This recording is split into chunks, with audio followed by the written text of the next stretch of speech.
Onipresente nas rádios, TVs e streamings, a música pop é possivelmente um dos gêneros musicais que mais angaria ódio.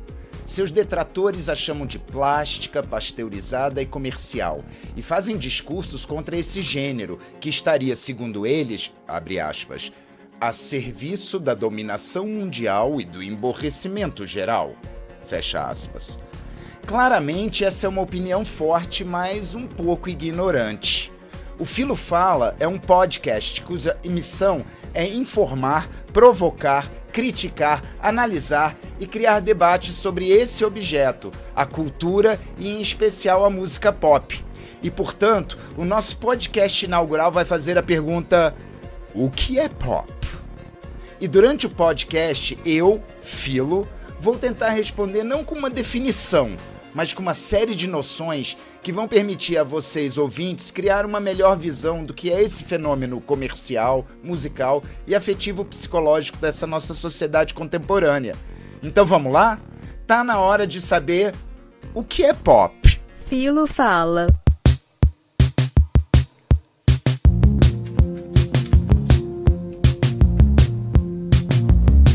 Filo Fala.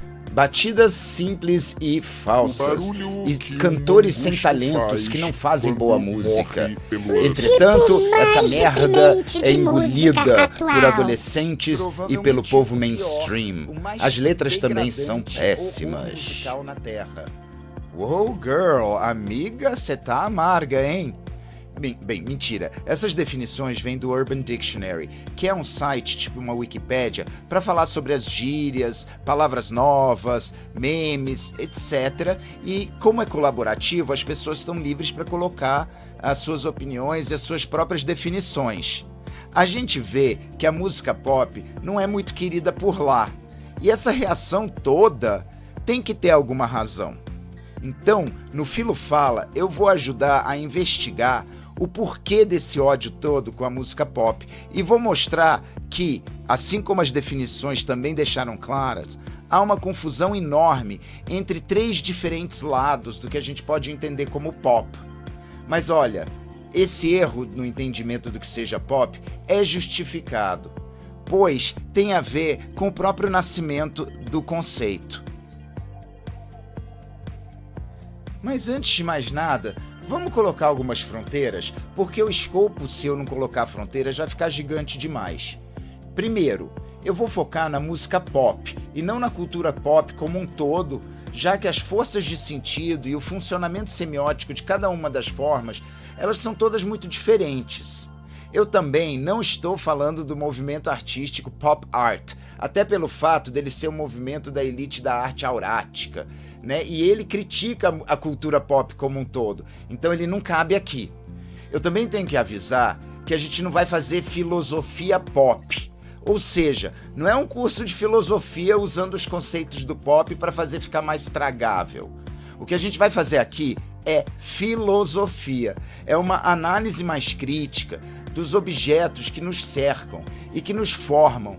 E eu vou usar a filosofia como ferramentas para essa análise, como o próprio Gilles Deleuze nos sugere. Filosofar no sentido mais operacional e pragmático, né, se vocês quiserem. Então vamos atacar o nosso filhote. No 100º episódio do excelente podcast Switched on Pop, o musicólogo Nate Sloan e o produtor-compositor Charlie Harding conduziram uma excelente conversa sobre os rumos e caminhos para o pop no futuro. Aliás, na página do podcast, no Podbean, eu coloco links e referências bibliográficas das coisas das quais eu falo aqui, tá? Então não deixem de dar uma olhada no que interessar a vocês, para que vocês possam expandir também seus conhecimentos, tá? Os links estão na página. Para início de conversa, os dois podcasters atentam para o fato de que, ao falarmos de pop, nós temos que ter em mente que existem três noções diferentes que estão imbricadas uma na outra e que se confundem no discurso geral, causando muito conflito desnecessário. E como diz Wittgenstein, nós não temos problemas de filosofia, e sim de linguagem. Portanto, é uma ótima ideia pensarmos na linguagem ao falarmos das coisas. Quando se fala em pop, há de se lembrar que pop pode ser entendido nos três seguintes planos. o comercial, com as vendas e charts sendo a representação das operações afetivas, o gênero, uma série de indícios sonoros que apontam para uma chamada música pop, e o psíquico, onde reside o plano do afeto puro. Esse é o mais sofisticado e na hora que eu falar dele para vocês, vocês vão ficar de cara. Mas de onde vem essa confusão?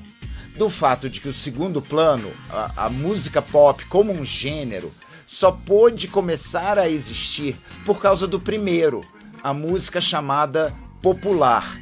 Então, vamos traçar o caminho mais óbvio, que é iniciar pela essa ideia da música pop como sendo a música mais popular, a mais ouvida, a mais pedida, a mais compartilhada, a mais falada, a mais uau, uau, uau, uau, uau. Nesse plano de análise, o nosso norte, né, aquilo que vai referenciar, são os charts. O chart é o estandarte dourado. A tela oficial, onde a gente faz as operações simbólicas de quem vale mais, quem vende mais, quem é mais gostado por mais pessoas. Existem todos os tipos de charts. Charts de execução, charts de radiodifusão, charts de vendas, de streamings. Esse é um sistema muito comum e onipresente, mas ele sozinho não pode orientar toda a noção de pop. E vamos ver por quê. Bem, vamos começar com essa noção de popularidade. A noção de popularidade, ela pode ser dividida, reduzida, colocada em dois componentes operacionais. Um deles é o espalhamento, o outro é a persistência. Em outras palavras, a potência de uma canção, de uma música pop, é definida por quantas pessoas conhecem e consomem o teu produto, o tal do espalhamento, e por quanto tempo o teu produto é consumido, né? Que é a permanência. Toda aquela obra em si e também a tua obra enquanto artista, né? Os seus lançamentos, a expectativa pela próxima obra. Então você vê como esses dois conceitos articulam isso que a gente chama de popularidade. E a gente também vê que essa definição de popularidade, não é restrita a essa música que a gente chama de pop. Qualquer gênero vai ser ranqueado usando essas categorias e vão ser refletidas no que a gente também chama de vendas e mercado. A gente nota que da música erudita ao funk 150 BPM, todas elas vão chart, e você tem charts diferentes. As paradas da Billboard são um grande exemplo disso. Qualquer agrupamento vai ser medido por esses parâmetros. Você pode pesquisar na internet e descobrir as paradas de sucesso da polca de sanfona ou do dangdut da ilha de Java. A gente conhece os charts do K-pop. Vocês sabiam que a música clássica também tem em suas publicações especializadas os charts? Inclusive com charts separados para sonatas, óperas, sinfonias. Então, esse jogo aqui, fica claro, não é tanto estético quanto político, né? Pois a base de comparação, vendagens, execuções, vai depender do gênero e vai ser negociado no dinheiro, no mercado, naquele uma medida comum, né? Que é também a noção clássica de dinheiro, como a gente aprende desde jovem no Léo Huberman, né? Quem já não leu esse livro? Eu? Não, enfim. Estou viajando. Logo, a música pop não pode ser definida apenas pela popularidade, já que popularidade vale para todos os outros gêneros. Aliás, a popularidade, né, como campo de sentidos, ela é histórica e ela tem uma narrativa muito interessante consigo. Vamos dar uma olhada nisso para a gente entender melhor como é que isso vai virar o pop que a gente conhece. Antes da reprodutibilidade técnica, e para quem ainda não leu o texto seminal do Walter Benjamin, A Obra de Arte na Era da Sua Reprodutibilidade Técnica, faça-o, porque ele dá muita noção do que está acontecendo agora. Antes da gente conseguir reproduzir as músicas, as canções, as fotos, os filmes, tudo em série, né? A música funcionava de um outro jeito, ela se espalhava organicamente. O folclore era a base geral que carregava daquele conceito de persistência. Logo depois, quando você tem a religião organizada, você passa a ter um segundo elemento de persistência, porque as canções, né, vão sendo levadas para gerações seguintes, tanto pelo lado folclórico, laico, quanto pelo lado religioso e simbólico, né, das religiões. O espalhamento também, ele era basicamente biológico, no sentido que as canções espalhavam-se pelo contato entre as pessoas. A gente, né? Eu não sou tão velha, mas enfim, as pessoas iam para os lugares, ouviam as músicas, gostavam, memorizavam e desde crianças elas eram expostas a essas músicas.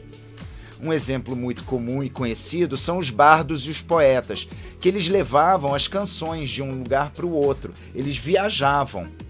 As cortes antigas, que eram poderosas o suficiente, contavam com músicos que renovavam as suas canções por contato com esses outros músicos que frequentavam, né, as diversas cortes e levavam as canções. Fica aí bem claro, né, a incipiente separação da música na sua origem. De um lado, a gente tinha o cancioneiro folclórico, que se junta ao cancioneiro de tarefas, né, aquelas músicas que os soldados cantavam, 1, 2, 3, 4, claro, na época medievais, que as lavadeiras cantavam para fazer suas tarefas, que as babás cantavam para as crianças aprenderem as noções básicas. Tudo isso vai se misturando e começa a criar a chamada música popular, do povo. Por um outro lado, né, a música das cortes, que também começou pelo folclórico, mas com a separação em classes, começa a se distinguir, vai tendo seus próprios valores de elite, de corte, e a gente começa a ter as músicas de gosto, né? Esse conceito foi muito forte no início digamos, da regulamentação estética, né? Os abastados, né, quem tinha dinheiro, podia se dar o luxo de ser patrono de jovens músicos e compositores para o seu prazer, né? E é interessante aqui que a gente começa a perceber como a música começa a ser comodificada como um produto, né? Um produto de consumo. Quem tinha dinheiro, quem tinha poder, podia ter músicos da corte, quase como se fosse seu MP3 pessoal, né? Nessa época, como afirma o site de estudos musicais cmusic.org, a maior responsável pela popularização da música foi a igreja, que não só bancava compositores para produzirem suas missas e cantos, mas também incentivava os jovens trovadores, lembra aqueles cantores viajantes que vinham do sul da França, da região de Trouvers, com dotes em moedas para que levassem os ensinamentos religiosos de forma musical para ajudar a espalhar o evangelho e a moral cristãs. Os trovadores cantavam essas canções religiosas, mas também misturavam com canções populares ou de romance, também muito moralizadores. Essa mistura do laico e do religioso foi muito comum e fez com que as músicas dos trovadores, produzidas por povão, evoluíssem além do folclórico.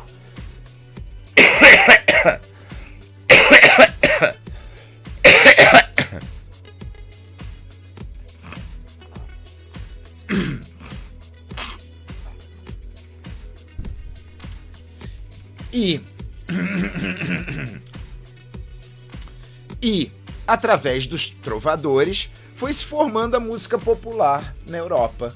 E essa música era muito aberta, ela era muito porosa. Segundo alguns historiadores do mesmo cmuse.org, o contato com outras culturas à época das cruzadas trouxe diversas novas possibilidades sonoras, em especial o contato com a cultura árabe e, por ligação, com a cultura indiana. É nessa época também que surge o canto coral laico e a ideia das polifonias chega à música do populacho. E atentem agora, como o povo na Idade Média não era letrado, as canções religiosas ou populares moralizadoras tinham que seguir um esquema de fácil memorização, sendo em geral texto, refrão, texto, refrão, refrão, texto, refrão, texto, refrão, refrão, refrão, por aí vai. Isso é muito importante e vai aparecer mais pra frente no podcast, hein? fiquem atentos, porque esse esquema é o germen da estrutura da canção pop. Bem, o tempo foi exercendo o seu poder, né? E foi passando. E as diferenças entre a música das elites e aristocracias e a música do povo só se intensificaram. Mas aí a gente entra num ponto fundamental da noção do pop como popular. As listas diferentes de objetos diferentes. Na Renascença e posteriormente, as elites tinham seus charts e o povão outros charts. Para a aristocracia, havia os compositores da moda. Havia um jogo de poder e dinheiro e patronagem. O filme Amadeus, de Milos Forman, deixa isso muito claro ao mostrar os jogos políticos e estéticos entre Salieri e Mozart. Inclusive, com as músicas da moda, as divas da moda, os críticos, os professores de música. Era um esquema não muito diferente do nosso, né, pra gente ser sincero. Mas o mesmo Mozart que encantava os palácios também era o Mozart do povão. O mesmo filme mostra que a flauta mágica era uma obra popular para os marinheiros, comerciantes, trabalhadores, beberrões, prostitutas. Os temas, as melodias e os andamentos seguem até estruturas bem diferentes, inclusive. Mas havia uma semelhança. Nessa época, tanto a elite quanto o povo adorava dançar. E aí iam surgindo danças e coreografias, tanto no palácio quanto na praça. Algo que o nosso pop preserva até hoje. Mas eu já chego lá. Apesar de sempre ter havido contato entre a música popular do povão e a música popular das elites, e eu estou usando aqui a palavra popular para distinguir de religioso, né? A separação entre as paradas de sucesso das elites e a do povão tem dois grandes momentos de transformação à medida que a história vai passando. E essa história vai diminuir a distância entre as duas paradas. Mas ela começa a erodir primeiro com a popularização da notação escrita. Pois é, como Walter Benjamin havia dito, né, na obra de arte na era da sua reprodutibilidade técnica, quanto mais acessíveis os meios de produção, né, maior a possibilidade de produção. Em especial das classes populares, porque primeiro elas são afastadas das tecnologias recentes, mas à medida que as tecnologias vão se popularizando, os preços caem, o acesso se torna mais fácil.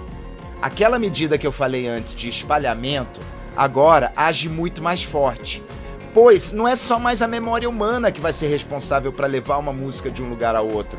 Agora, com a notação gráfica e a possibilidade da gente imprimir várias partituras, a persistência da música também é beneficiada, pois a música agora se espalha através do papel e persiste através do papel.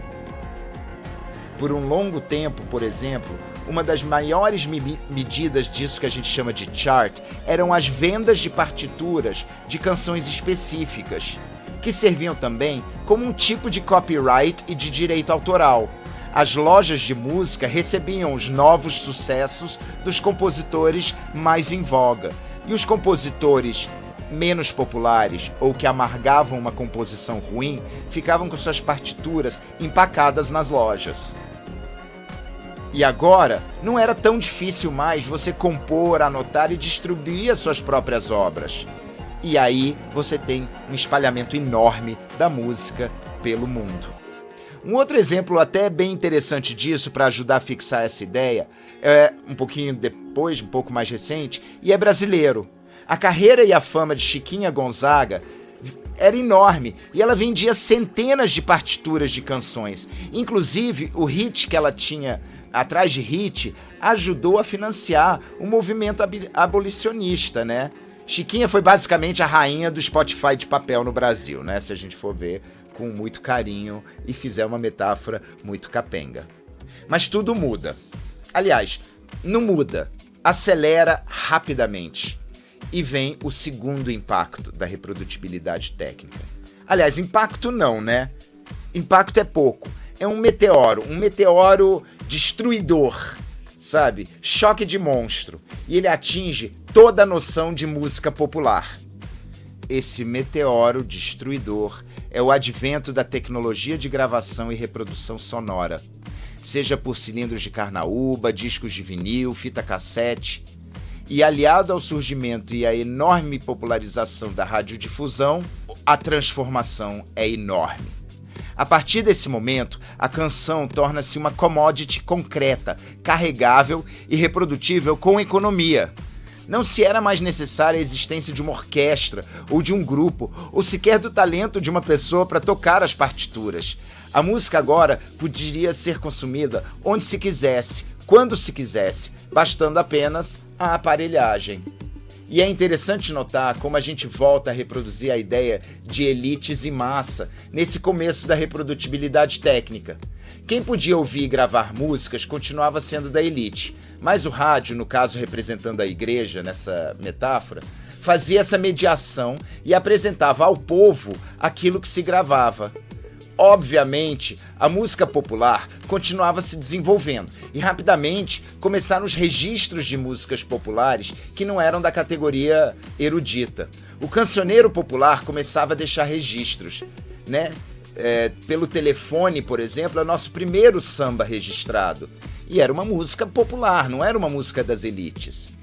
Os anos de 1890 até 1930 tiveram um boom enorme da popularização da música, pois o surgimento e o sucesso dos cilindros e dos primeiros discos era indiscutível.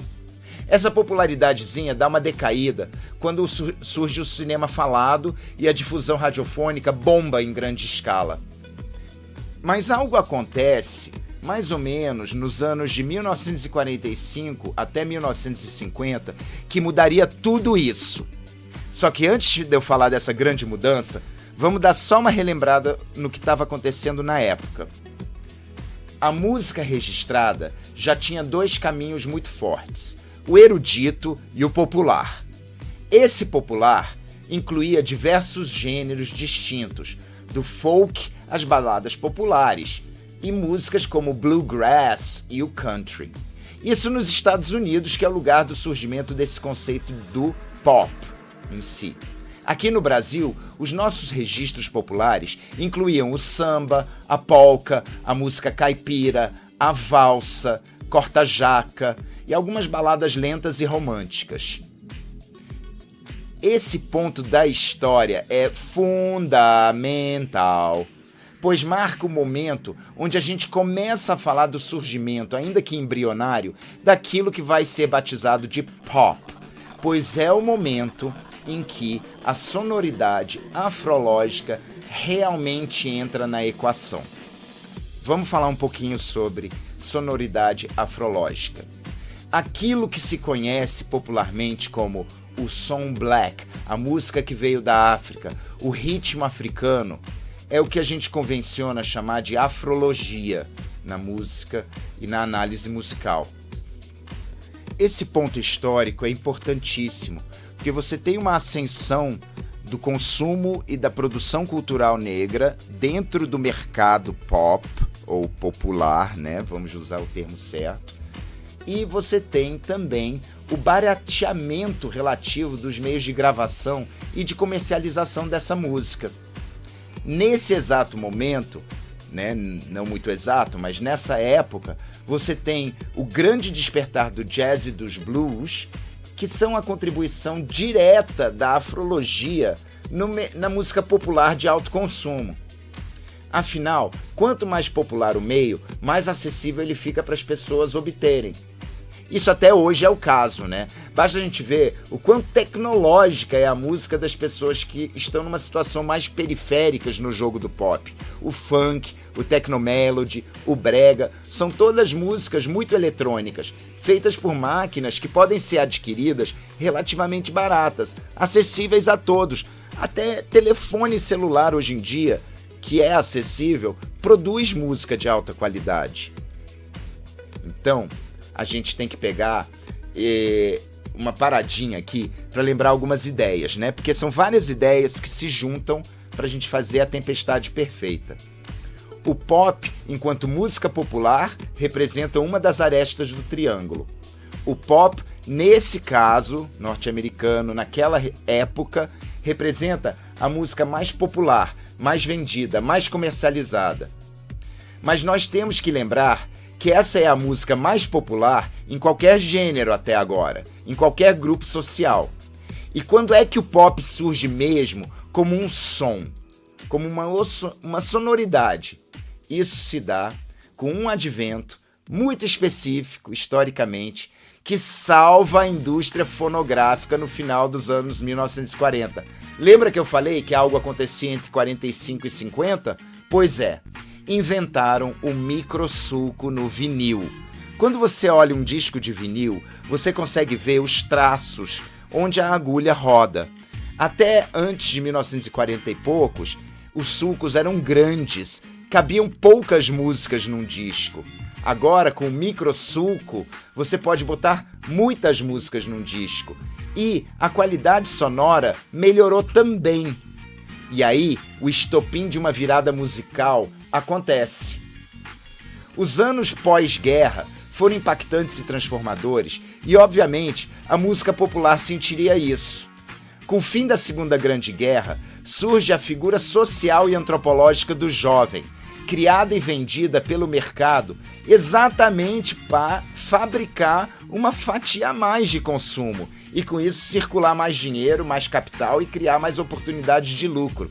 Nós também saímos de uma guerra e aí você tinha toda uma população, especialmente masculina, que retornava aos Estados Unidos. Cadê emprego? Cadê trabalho? Cadê consumo para gerar esse emprego todo? Então, unindo uma natural tendência do humano de contrastar-se aos seus anteriores e um segmento de pessoas que não mais iriam à guerra, o que acontece? Vamos gastar dólares com outras coisas. E pá! Temos todo um mercado de consumo. E o jovem teria que ter a sua música, diferente da música consumida pelos seus pais, seus tios, seus professores, pelos pastores e padres. E aí, eis que surge, no auge da chamada música de papai e mamãe, a saber, big bands, o jazz do cinema, boleros, musax, né, música de elevador. Tudo isso era chamado de pops, diminutivo da palavra popular. E quem tinha dinheiro antes? Papai, titio, mamãe, titia. Olha como é que tudo começa a convergir, não é? Esse pops, esse popular, era capitaneado por jovens velhos brancos, né? E, de repente, uma nova música começa a surgir. Uma música dos jovens que eram rebeldes sem causa, perdidos depois da guerra, jovens que liam Jacques Kerouac, jovem que, choque, horror, andavam com negros. Basta lembrar de Hairspray. Hairspray é uma excelente alegoria de como o período funcionou. E aí, tudo acontece. A música que eu apontei antes, a afrologia, o outro lado entra no pop. A música popular, antes uma popularização branca do blues e do jazz, mais puxada pro melódico e pro harmônico, entra de cara com o ragtime, com os novos ritmos bluegrass e country que estavam se juntando. Esses ritmos arrancam o pops, aquele jazzinho branco de cinema, e contesta ele, não só tomando seu lugar, mas se tornando o pop, o pops. Esse novo ritmo, essa nova cara do pops, do popular, é o rock and roll. E em pouquíssimo tempo ele se torna o pop. Mas basta lembrar aqui que o que se torna o pop é o lado branco da brincadeira, né? Elvis Presley, Buddy Holly, The Beatles, The Rolling Stones, né? No máximo Ritchie Valens, que apesar de latino era branco, sabe? Mulheres muito poucas, né? Em geral, quem eram as mulheres desse começo do rock pop? As vocalistas de girl groups, né? Em geral, puppets de produtores homens, né? Phil Spector, I'm Looking at You. Mas isso é assunto para um outro podcast. Bem, chegamos agora aquele ponto que eu falei lá no início sobre a confusão toda. Porque o rock e o pop se tornam uma coisa só por muito tempo. Mas o rock não é o pop. E para a gente entender isso, a gente precisa pensar o pop de um outro jeito. Agora a gente vai olhar o pop como gênero. Para olhar o pop como gênero, eu vou pedir licença para o filósofo Ludwig Wittgenstein para usar um conceito dele como instrumento. O conceito que eu vou usar são os jogos de semelhança, também chamados de jogos de família. E esses jogos de semelhança vão dar na melhor metáfora para o pop que eu consegui pensar, a salada de frutas. Parece complicado, mas não é. Muito pelo contrário. Pensa você numa família bem grande, com muitos primos, primas, tios, etc. Se a gente prestar atenção ao todo da família, muito provavelmente a gente começa a ver algumas semelhanças mais constantes. Uma forma de nariz, uns olhos mais largos, um formato de rosto. Mas a gente não consegue encontrar uma coisa só que una a todos. No máximo alguns graus, tipo olhos claros. Porém, se a gente pegar os familiares 2-2 ou 3-3, várias dessas semelhanças mais específicas aparecem. Logo, nós não conseguimos definir uma família específica X, mas nós podemos apontar vários jogos de semelhança que unem os indivíduos dessa malha, basicamente com o sobrenome de família, e isso ajuda a defini-los como tal. Na nossa metáfora, o nome de família é pop, e há algumas semelhanças que a gente vai identificar. A salada de frutas é a mesma coisa. Pensa você, uma salada de frutas é uma coisa em si, ela existe.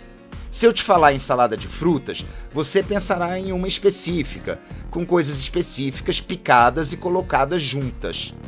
Você não vai pensar uma fruta só picada, ou algo que leve farinha e ovos. Nem você vai pensar numa comida salgada. Algumas das semelhanças de família são multifruta, picadinho, só frutas e líquido, o doce. Todas elas são jogos de semelhança, mas cada salada de frutas será única e será feita de pedaços de frutas diferentes e terá mais ou menos caldo, mas todas elas continuam sendo o quê? Saladas de frutas. O pop funciona da mesma maneira. O pop é como uma salada de frutas, pois tem algumas semelhanças de família, mesmo que cada canção pop seja feita de pedaços diferentes, de frutas diferentes, com caldos diferentes. São todas saladas de frutas, mas todas podem ser muito diferentes entre si. O que conta são algumas daquelas semelhanças de família nesse jogo, e são essas semelhanças que norteiam o que a gente chama de pop como gênero. Vamos ver, eu consegui identificar 4 nas minhas leituras. O pop, ao contrário da música erudita, ele é circular e cíclico. A música erudita, ela é teleológica, ou seja, ela tem um ponto de partida, uma jornada e um fim. Basta lembrar de todas as sinfonias e concertos nos seus últimos minutos e você escuta esse fim se aproximando. O pop se assemelha mais a pequenas crônicas e não a romances épicos nessa metáfora. 2. O pop valoriza o timbre e o ritmo, acima da melodia e das polifonias. Em especial, o pop depois da discoteca e o pop depois da invenção do sampler. Timbragens e ritmos são lembrados.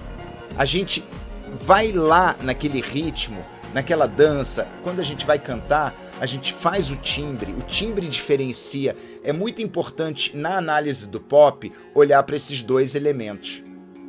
O ritmo nos leva ao terceiro identificador do jogo de família do pop. O pop é afrológico, pois ele é centrado no ritmo e ele também é medieval, pois ele é constituído do clamor e resposta. Vocês lembram do que eu falei lá atrás sobre os trovadores e o ritmo e a estrutura fácil para as pessoas lembrarem das mensagens? Então, o pop preservou isso. E as suas estruturas de ritmo buscam uma síncope intensa, né, com pequenas progressões harmônicas e curtas. A base do 4x4, tum, tum, tum, tum, é a mais comum. Número 4. O modo de escuta do pop é não linear e não hierárquica, pois usam-se diversos outros sistemas além do cânone. Inclusive, a palavra cânone não faz muito sentido. Deixa eu explicar isso aqui pra gente entender melhor. Quando a gente está ouvindo pop, a gente classifica e identifica pequenos fragmentos. A gente já trabalha prontos para receber estruturas de refrão, frase, texto, ponte.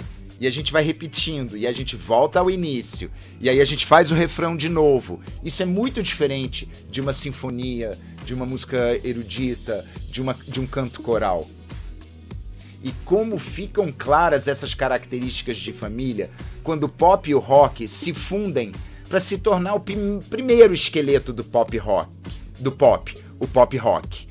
O pop rock é centrado no ritmo, nas estruturas de verso e refrão simples, as progressões são curtas, as canções são pequenas crônicas e podem ser escutadas em qualquer ordem, e mais, vêm acompanhadas, muitas vezes, de danças específicas, uma característica muito ancestral da música popular laica. Só que o pop é uma salada de frutas, e as frutas são os elementos dos diversos outros gêneros populares que são trituradas, picadas, cortadas e colocadas em menores proporções do que uma fruta inteira. É por isso que aqueles haters no começo vão identificar o pop como diluído. E é por isso que o pop não tem uma cara, ele tem uma leve característica. Isso permite que a gente diga que Chance the Rapper é menos pop que Nicki Minaj, por exemplo. Se fossem frutas, o Chance the Rapper seria uma banana inteira e a Nicki Minaj uma banana picadinha, porque aí vai na salada de frutas. Apesar de Chance e Nicki serem ambos rappers, os pedaços de frutas que cada um usa na sua música é bem diferente. A Minaj, ela se utiliza de fragmentos, ritmos, síncopes, muito mais alinhadas ao que se chama de pop atualmente do que o Chance faz. Aliás, o próprio rap é uma fruta que é picada para entrar nas saladas de frutas do pop. Enquanto algumas frutas são mais palatáveis e, portanto, mais pops, outras frutas são mais exóticas e de sabores mais complexos. É por isso que Iggy Azalea é considerada mais pop que Dr. Octagon ou Public Enemy. Janelle Monáe não deixa de ser pop, apesar da salada de frutas dela ter muito mais frutas tipo ameixa roxa que ela foi colher na fazenda do Prince e The Revolution. O pop, portanto, é um gênero fluido, pois, como eu mostrei anteriormente, ele é constituído de sabores diferentes operando dentro da mesma tigela. E é por isso que sons tão distintos quanto Grimes e John Legend são considerados pop. Isso explica também por que Lady Gaga não deixa de ser uma cantora pop, apesar de ter feito um álbum de jazz puro e um álbum de pop quase todo country. O pop, ao contrário do que os puristas haters dizem, é um ponto de encontro.